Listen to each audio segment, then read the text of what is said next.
The introvert in the extroverted world, and it is very much currently geared toward a bias toward an extroverted expectation of how we interact. We're supposed to be brainstorming and design thinking and all of these different things, and usually what that means is we're generating ideas on the spot, in the moment, moving things forward.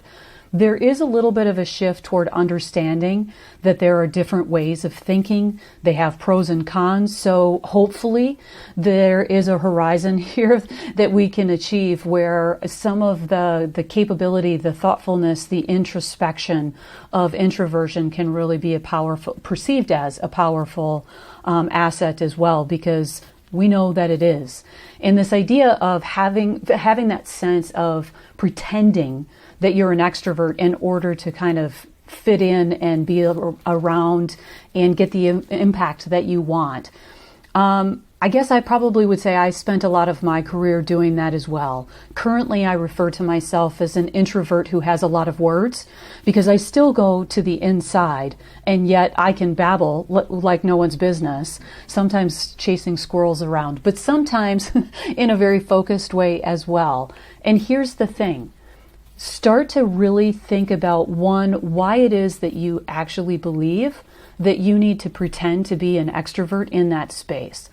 Sometimes when I'm working with my clients, they discover that they didn't actually have to be as verbal. And it goes back to this idea of walk into a discussion with at least 2 or 3 ideas that you want to share, that you've already processed.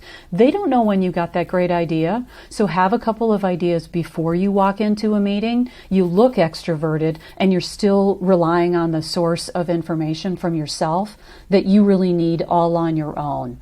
You don't have to have all of the words in the meeting. And in fact, one of the things that I've noticed is that the people who are not speaking all of the time, when they do speak, they get airtime. It's interesting how in a meeting, all of a sudden, that quiet person says something, and many of the people around the table will actually stop talking because they're like, wow, that person spoke. So be that person who is speaking your truth, even though you're not talking all of the time. A lot of times people will listen to you more because you don't speak all of the time, and think about it as an asset in that way. Hope that helps.